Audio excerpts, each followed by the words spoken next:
प्रश्नोत्तरी। इस कार्यक्रम के पुण्यार्चक हैं श्रीमती प्रेमलता जैन, धर्मपत्नी सुरेंद्र कुमार जैन की वैवाहिक वर्षगांठ के उपलक्ष्य में पुण्यार्चक परिवार हैं पिता श्री सुरेंद्र कुमार जैन तिजारा, राजस्थान, माता श्रीमती प्रेमलता जैन, धर्मपत्नी सुरेंद्र कुमार जैन, अलवर, राजस्थान, भावना जैन, धर्मपत्नी येन दत्त जैन, भाई दुर्लभ जैन, पुनीत जैन, आरती जैन, निधि जैन, बच्चे अनुष्का जैन, अनन्या जैन, जिनवाणी Jain, Dhwani Jain, Ada Jain, Avika Jain. Firm Sprexa solutions private limited, 201 द्वितीय तल, ICICI बैंक के ऊपर, कौशाम्बी, गाजियाबाद, उत्तर प्रदेश।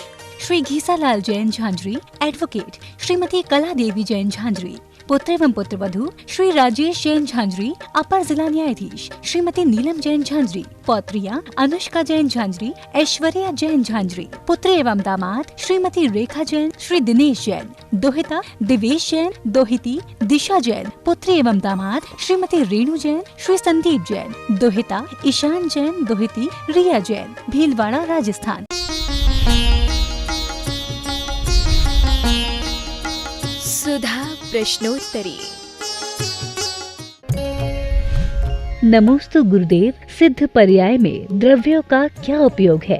तो भी क्या बात होगी, उनका उपयोग है। ठहरेंगे तो कहाँ, आकाश में। रोकेगा तो अधर्म द्रव्य।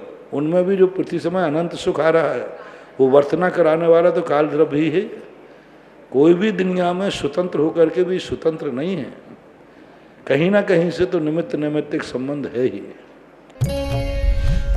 नमोस्तु गुरुदेव, लोकाकाश और अलोकाकाश में क्या भेद है?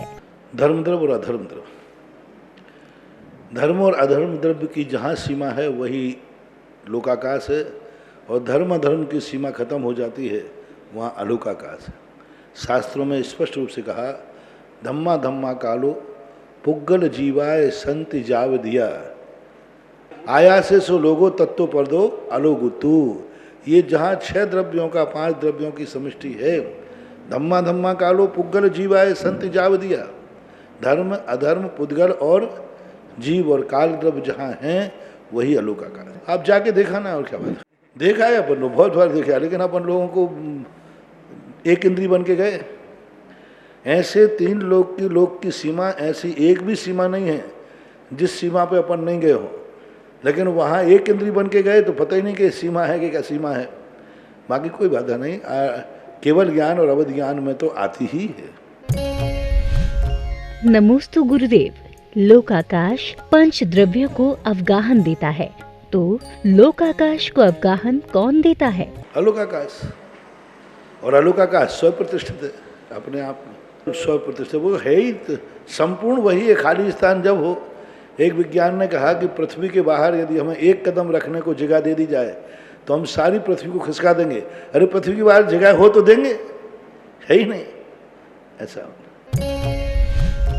नमोस्तु गुरुदेव, सर्वावधि एवं परमावधि ज्ञान का विषय असंख्यात से भी ज्यादा को जानता है, तो क्या ये ज्ञान अनंत के बिल्कुल पास है? नहीं, अनंत को नहीं कहलाता है। असंख्यात लोग भी असंख्यात में ही आते। योग्यता है, शक्ति है। अब लोक के बाहर कुछ है ही नहीं, लोक के बाहर कोई रूपी द्रव्य है ही नहीं, तो जानेगा क्या? शक्ति की अपेक्षा कहा, व्यक्ति की अपेक्षा तो लोक के बाहर अवध ज्ञान की गति नहीं है। नमोस्तु गुरुदेव, लोकांतिक देव निरंतर तत्व चर्चा में व्यस्त रहते हैं, तो क्या ये सभी देवों की तरह अकृत्रिम चैत्यालयों के दर्शन करने जाते होंगे? नहीं, लोकांतिक देवों की, सभी देवों का अर्थ है जो बहुत सूर्य देव हैं वो बहुत आए।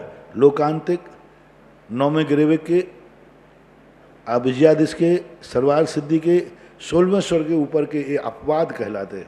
ये नहीं जाते। सभी का अर्थ चारों निकाय के देव जाते हैं, कल्पातीत नहीं जाएंगे, लोकांतिक नहीं जाएंगे। नमोस्तु गुरुदेव, तत्वार्थ सूत्र में वैमानिक देवों के 12 भेद बताए हैं, लेकिन नाम नहीं, ऐसा क्यों? जो 12 भेद थे, अभी सौधर्मेंद्र आदि जो स्वर्गों के भेद हैं, और वो इंद्रों की अपेक्षा से तत्वार्थ सूत्र के अंदर 12 इंद्रों के संबंध में कोई चर्चा नहीं की गई। 12 भेदों के संबंध में मात्र इतने भेद किया गया। उन्होंने कहा कि जो प्रकार उन्होंने कहे, तो कल्पवासियों के 12 भेद कहे थे ना, दशाष्ट द्वादश भेदा, तो द्वादश भेदा वहाँ पर तो उन्होंने कहे कि द्वादश भेद के इंद्र हते हैं, लेकिन उन इंद्रों के अलग से कोई नाम नहीं गिनाए उन्होंने, लेकिन 12 भेद तो उन्होंने कहे, और फिर वहाँ स्वर्गों के नाम गिना दिए सीधे।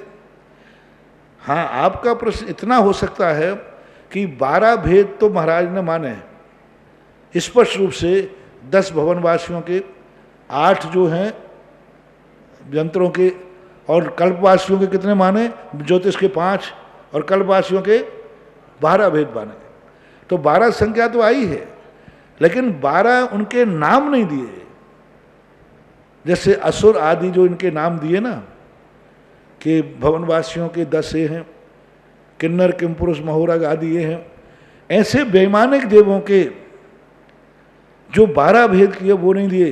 दिए हैं तो 16 स्वर्गों के नाम दिए, जो सौधर्म, ईशान, सानंद कुमार, महेंद्र, बम्बर, मुंता, ये किसके नाम हैं? स्वर्ग के नाम हैं। 12 भेद शब्द तो कह दिया, लेकिन 12 की गिनती नहीं गिनाई, गिनती नहीं गिनाई। बाकायदा बिल्कुल सही प्रश्न है, क्योंकि जब 10 की बात कही तो 10 की गिनती गिना दी, 8 की बात कही तो 8 की गिनती गिना दी, 5 की बात कही तो 5 की गिनती बना दी, लेकिन 12 की बात कही तो 12 की गिनती नहीं गिनाई इन्होंने। और गिनाई है तो 16 के स्वर्गों के इंद्र का गिनाया है, सूत्र है। तो अब इंद्रों के नाम मत नहीं गिनाए, लेकिन 12 शब्द का प्रयोग तो किया है, शुरू में दूसरे तीसरे अध्याय में आया। हाँ, उसने ये कहा कि अन्य ग्रंथों में हमने सुना है कि 12 भेद होते हैं, जो बीच के जो 4 जो स्वर्ग हैं उनमें दक्षिणेंद्र नहीं है, उनमें दक्षिणेंद्र नहीं है।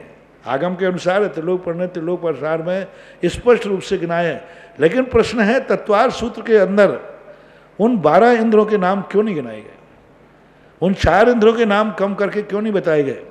जब आप 12 शब्द का प्रयोग कर रहे हैं, यानी उमा स्वामी के ज्ञान में तो है कल्पवासियों के 12 भेद हैं, लेकिन वे 12 भेद कौन से हैं इसके संबंध में कथन नहीं किया। वो 16 स्वर्गों के भेद बना करके रहा। मैंने कई बार कहा ये तत्वार सूत्र है, बहुत इसमें गहन विषय है, और इतने अच्छे अच्छे विषय हैं। वो तो अब 2 घंटे ही आप लोग कहते तो महाराज जी 2 घंटे बहुत हो गया, तो मैं क्या करूं, बहुत सारे विषय कहने योग्य हैं, अभी वक्तव्य हैं। नमोस्तु गुरुदेव। मिथ्या दृष्टि होने के बावजूद ग्रहव्यकों की आयु 23 सागर होती है, तो फिर शायक सम्यक दृष्टि होने पर भी सौधर्म इंद्र की आयु मात्र 2 सागर ही क्यों है? आयु तो जेल की सजा है। सम्यक दृष्टि यही चाहता है कम से कम आयु मिले, और आयु तो आयु का उदाहरण दिया है, जेल में बेड़ी पड़ी हुई है, कहीं जा नहीं सकते। और आयु का जो कर्म का बंध है, ये सम्यक दर्शन मिथ्या दर्शन के ऊपर आधारित नहीं है, कसायों की मान्यता के ऊपर आधारित है, लेस्या पर आधारित है। एक मुनिराज पहले स्वर्ग में जन्म गए, भावलिंगी मुनिराज, और एक मिथ्या दृष्टि द्रव्यलिंगी 31 सागर की आयु में जन्म रहा है, क्योंकि उसने परिणाम लेस्या के कर लिए, निर्मल कर लिए। तो परिणाम जो है, कसायों की मंदता अलग चीज़ है और कसायों का अभाव अलग चीज़ है। मिथ्या दृष्टि कसाय की मंदता कर लेता है, कसाय का अभाव नहीं कर पाता, इसलिए उससे कोई फर्क नहीं पड़ता, क्योंकि ये सांसारिक व्यवस्थाएं हैं। आपने देखा ईमानदार हार जाता, बेईमान जीत जाता है, ये संसार की व्यवस्था है। जो सांची पे बैठा रहता बेईमान आगे निकल जाता है, ये संसार की व्यवस्था है। आयु कर्म जो है ये सांसारिक बंधन है। सम्यक दृष्टि तो चाहते ही नहीं, सम्यक दृष्टि तो कहता है कि आयु का बंध हो ही नहीं। सम्यक दृष्टि कभी नहीं चाहता कि मुझे आयु का बंध हो, मैं आयु के बंध से रहित अवस्था को प्राप्त रहूं, इसलिए समाधान। नमोस्तु गुरुदेव। दूसरे की वस्तु भोगने पर शौच धर्म नहीं होता, लेकिन गृहस्थ जीवन में तो केवल आत्मा को छोड़कर सभी वस्तु पर आए हैं। कृपया मार्गदर्शन करें। वो आता ना, भोगों को इतना भोगा कि खुद को ही भोग बना डाला। यानी अपने आप का भोग तो सबसे बड़ा भोग, पराई वस्तु का भोग तो पराई है, कहाँ तक उसका आनंद कहाँ है? मैंने कहा ना, स्वयं की सूखी रोटी भी आनंद की होती है, और दूसरे की पुड़ी भी मन को खलती है। अच्छे लोगों के लिए, डाकुओं के लिए नहीं। गृहस्थों के लिए अलग हमने विषय बताया, हमने दो प्रकार के शौच धर्म का उपदेश दिया। एक परम शौच धर्म जो मुनि रूप है, मुनि ध्यान में भगवान की वाणी का आलम्बन नहीं लेते, उसके आधार पर नहीं जीते, अपने आप में वह निर्विकल्प होने का प्रयास करते। ग्रस्तों के लिए हमने 3 प्रकार से बताया था। एक वह प्रकार जो हमारा था नहीं, है नहीं, होगा नहीं, उसको। एक वह है जो मेरा हो सकता है लेकिन हमारी लिए अनुकूल नहीं, कानून के खिलाफ है, धर्म के खिलाफ है, जाति के खिलाफ है, वो नहीं। तीसरा वो कि जो हमारा नहीं है, जो हमने नहीं कमाया उसको ऊपर हम अपनी ज़िंदगी व्यतीत नहीं करेंगे। कानून से तुम्हारा है, जैसे हमने पिता की संपत्ति कहा, पिता की संपत्ति तुम्हारी है, तुम्हारे कानून से कोई बाधा नहीं है, लेकिन आखिर है तो पर की, तुम्हारा पुण्य तो नहीं है। ऐसा जो भाव आता है लोभ का और पर पदार्थों का जो संग्रह करने का भाव है, क्योंकि व्याख्यान प्रवचन कोई भी धर्म हो उसका विषय इतना पक्ष होता है कि महीनों लग जाएं। 1 घंटे के अंदर उसको एक ही पक्ष कहा जा सकता है। फिर भी मैंने संक्षेप में दोनों मार्गों का मुनि वक्त बढ़ाया। आप लोगों के लिए इतना ही है कि जितना ज़्यादा हम पर पदार्थों का संग्रह करें, कम से कम। जैनियों के यहाँ हर घर में सबसे बड़ा एक कबाड़ खाना होता है। जैनियों और किसी घर में नहीं मिलेगा, जैनियों के घर में एक कबाड़ खाना मिलेगा। वो चप्पल टूट जाएगी, जूता टूट जाएगा, कबाड़ खाने में रख दो, बाद में बरनी के काम आएगी, बरनी ले लेंगे। यानी उसका एक कबाड़ खाना पड़ा ही रहता है। वास्तु से भी कबाड़ खाना बुरा है, और मूर्छा कितनी है। तो संग्रह की प्रवृत्ति कितना कम हो उतना ही शौच धर्म प्रकट होता है। सारांश। नमोस्तु गुरुदेव। तपस्वी, शैक्ष्य, ग्लान, गण और संघ आदि कौन होते हैं? ये सब उनके गुणों के, जैसे शैक्ष्य है तो जो अध्ययन में रत है उनकी सेवा करो, उनको परेशानी नहीं हो, उनको किसी प्रकार डिस्टर्ब नहीं हो, क्योंकि अध्ययन है। तपस्वी जो तपस्या करते हैं, बहुत उपवास कर रहे हैं और उसके बाद उनकी शरीर में थकान आती है, उनकी वैयावृत्ति करना, उनको अनुकूलता होना। गिलान बीमार कहलाते हैं, जो बुखार में हैं, बीमार में हैं वो। और जो उपाध्याय हैं, जो गुरु हैं, जो हमारे लिए मेहनत करते हैं, हमारे लिए पढ़ाते लिखाते हैं, हमारे लिए सारे कार्यों की व्यवस्थाएँ करते हैं, तो ये सब उपकारियों के प्रति वैयावृत्ति का भाव का। मनोज्ञ वो कहलाता है जो धर्म करना चाह रहा है, मान लो व्रत लेना चाहता है, दीक्षा लेना चाहता है, उपवास आदि करना चाहता है, लेकिन किसी कारण से नहीं कर पा रहा है। वो कर सकता है, समर्थ है, शक्ति है, लेकिन कुछ परिस्थितियां हैं जिस कारण से व्रत नहीं ले पा रहा है। उन समस्याओं को दूर कर देना, उन समस्याओं के प्रति विचार करके उसको आगे बढ़ने का रास्ता खोल देना। मनोज्ञ यानी जो लेने के इच्छुक है, ले नहीं पा रहा है, उस बाधक कारण को हटा देना मनोज्ञ की वैयावृत्ति कहलाता है। नमोस्तु गुरुदेव। क्या 12वें स्वर्ग से ऊपर के देव नरकों में आवागमन कर सकते हैं? कि सर्वार सिद्धि पड़े बहुत दिन हो गए हैं, इसलिए 8/14 स्पर्श है उसको लगाने में चूक कर रहे हैं। 16वें स्वर्ग का देव, 12वें स्वर्ग से ऊपर का देव कभी भी मध्य लोक से नीचे नहीं जाता। पहला ये सिद्धांत वचन है। प्रथमान युग की वो घटना है जो सीता के जीव की, वो एक प्रथमान युग का अपवाद है। किसी भी आचार्य ने, जितने भी सिद्धांत आचार्य हैं, 16वें स्वर्ग को देव के मध्यलोक से नीचे नहीं भेजा। इनका स्पर्श मात्र मध्यलोक तक ही बनता है। लेकिन 8/14 जो स्पर्श बनाया वो विहारगत, स्वस्थान और वैक्रियक समुद्घात की अपेक्षा बनाया। वो कैसे बनाया? परगत बनता है। सर्वार सिद्धि में पूज्यपाद स्वामी ने स्पष्ट इसका खुलासा किया। धबला जी में वीरसेन स्वामी ने किया। कोई व्यंतर देव, कोई प्रथम स्वर का देव अपने ऊपर वाले देव के निमंत्रण पर वो उसे ऊपर के लिए ले गया वैक्रिया करा करके। नीचे का देव है और 16वें स्वर के देव के साथ में वह अपनी विक्रिया करके 16वें स्वर गया। तो नीचे का देव गया, व्यंतर भी जा सकता है, भवनवासी भी जा सकता है, ज्योतिष भी जा सकता है, 12वें स्वर का कोई भी देव जा सकता है। और ऊपर वाला 16वें स्वर वाला ले गया अपने विमान में उसको विक्रिया से, क्योंकि अपने शिखर के ऊपर कोई भी देव परगत विहार करते हैं, स्वयगत नहीं। और वो 16वें स्वर गया। वहाँ दोनों में चर्चा होते होते एक विषय छिड़ गया कि अपना तीसरा साथी कहाँ है। तो तीसरे साथी के लिए वो 16वें स्वर्ग के देव ने जाना कि अरे वो तो तीसरे नरक में है। तो 16वें स्वर्ग का देव कहता है कि मैं तो जा नहीं सकता, मध्यलोक से ज़्यादा नहीं, तुम जा सकते हो। तो एक विक्रिया तो उसने 16वें स्वर्ग में छोड़ी और वहीं से एक विक्रिया बनाकर सीधे तीसरे नरक में पहुंच गया।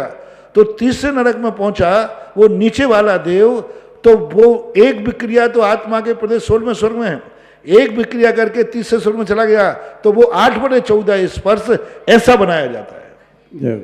जो 8/14 का स्पर्श बना, ये परगत विहार की अपेक्षा है। 16वें स्वर्ग का कोई भी देव 6/14 से ज़्यादा स्पर्श नहीं करते हैं, चाहे उनका किसी भी रूप में हो, लेकिन परगत विहारगत रूप में ऐसा बनाना चाहिए 8/14। नमोस्तु गुरुदेव, लोक में अनुदिशों का क्रम और विस्तार क्या है? अनुदिश 9वें ग्रेविक जैसे खत्म होते हैं, अनुत्तर और अनुदिश के ग्रेविक के बीच में 9 अनुदिशों का वर्णन त्रिलोक सार में, त्रिलोक प्रणति में, अन्य ग्रंथों में आया है। और वो 9वां ग्रेविक जैसे खत्म होंगे, अनुदिश चालू हो जाएंगे। अनुदिश के बाद फिर पंच अनुत्तर होते हैं, ऐसा मानना चाहिए। नहीं, 9वें ग्रेविक का अर्थ है ऐसे 3-3-3 करके हैं, ऐसा मानना चाहिए।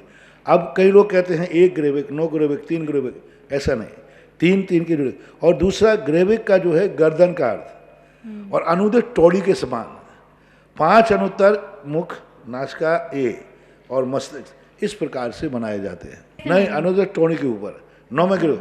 तो अब वो उनका विस्तार अभी विचारणीय है कि अनुदिश एक रिंग के रूप में है, सब में फैले हुए हैं, क्योंकि उनका जो प्रस्तार कहा है वो एक ही कॉलोनी कही है। तो ऐसा संभव लगता है कि उनका सारा का सारा अनुदिशों का जो लेवल है वो एक बराबर पर फैले हुए हैं, ऐसा मानते। नमोस्तु गुरुदेव, जब निश्चय रत्नात्रय से ही निर्वाण की प्राप्ति होती है, तब व्यवहार रत्नात्रय की क्या आवश्यकता है? निश्चय मोक्ष मार्ग, रत्नत्रय जो है मोक्ष मार्ग का साधन है, साक्षात कारण है। स्टेशन से ही ट्रेन मिलती है सीधी, फिर स्टेशन तक काय को लीजिए, काय से जाते, जाना मत। जब डायरेक्ट ट्रेन तो स्टेशन से ही मिलती है, पर स्टेशन तक क्यों जाते हो? जैसे व्यवहार रत्नत्रय निश्चय रत्न इसलिए हैं, स्टेशन से ट्रेन मिलती है और स्टेशन तक जाने के लिए ऑटो मिलता है या गाड़ी से जाना पड़ता है। तो स्टेशन तक जाने के लिए व्यवहार रत्नत्रय है और स्टेशन से जाने के लिए निश्चय रत्नत्रय है। अब दोनों में से कौन सा तुम्हें सही लग रहा है? स्टेशन जाए बिना क्या तुम ट्रेन में बैठ जाओगे? संभव। और स्टेशन अकेले पहुंच गए और ट्रेन में नहीं बैठे तो क्या शिखर जी पहुंच जाओगे? यही तो अंतर हो रहा है।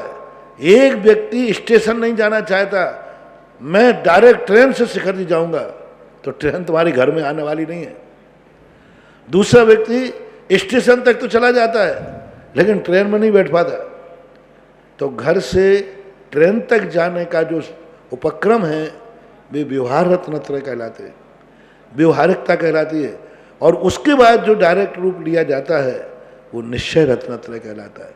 चाहे व्यवहार मुनिराज हो चाहे कोई हो, व्यवहार की सारी क्रियाएं हमें उस सामग्री का संपादन करते हैं, उस सामग्री तक पहुंचाते हैं जहां से निश्चय रूपी रत्नत्रय प्राप्त होता है। नमोस्तु गुरुदेव, पुद्गल क्या है और इसके रूप कौन कौन से हैं? वहाँ हमने स्पष्ट किया था, रूप का अर्थ कोई रंग नहीं है। रूप का अर्थ होता है छद्मस्त के ज्ञान का विषय बनना। जो छद्मस्त के ज्ञान का विषय बनता है उसको रूपी कहते हैं। रूपी से अकेले रूप वर्ण से मतलब नहीं है। स्पर्श से पकड़ में आ रहा है वो भी रूपी है, और जो गंध से पकड़ में आ रहा है वो भी रूपी ही है। कितने पदार्थ हैं जिनका कलर हमें नहीं दिखता, मात्र गंध आ रही है तो वो भी रूपी है। कितने पदार्थ हैं जो हमें दिखते नहीं हैं, कलर नहीं दिखता, कुछ भी छूने में आ रहा है, हवा, रूपी है। तो रूपी का अर्थ इतना ही होना है, छद्मस्त के ज्ञान का जो विषय बनता है उसको रूपी कहो, मूर्तिक कहो, ऐसा माना जाए।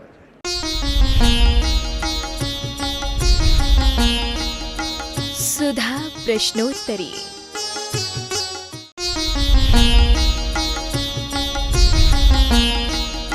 सुधा प्रश्नोत्तरी। इस कार्यक्रम के पुण्यार्जक थे श्रीमती प्रेमलता जैन धर्मपत्नी सुरेंद्र कुमार जैन की विवाहिक वर्षगांठ के उपलक्ष्य में पुण्यार्जक परिवार हैं पिता श्री सुरेंद्र कुमार जैन तिजारा राजस्थान, माता श्रीमती प्रेमलता जैन धर्मपत्नी सुरेंद्र कुमार जैन अलवर राजस्थान, भावना जैन धर्मपत्नी येन दत्त जैन, भाई दुर्लभ जैन पुनीत जैन, आरती जैन निधि जैन, बच्चे अनुष्का जैन अनन्या जैन, जिनवाणी Jain, Dhwani Jain, Ada Jain, Avika Jain. Firm Sprexa solutions private limited, 201 द्वितीय तल, ICICI बैंक के ऊपर, कौशाम्बी गाजियाबाद उत्तर प्रदेश। श्री घीसालाल जैन झांझरी एडवोकेट, श्रीमती कला देवी जैन झांझरी पुत्र एवं पुत्र वधू श्री राजेश जैन झांझरी अपर जिला न्यायाधीश, श्रीमती नीलम जैन झांझरी पौत्रियां अनुष्का जैन झांझरी, ऐश्वर्या जैन झांझरी, पुत्र एवं दामाद श्रीमती रेखा जैन, श्री दिनेश जैन, दोहिता दिवेश जैन, दोहिती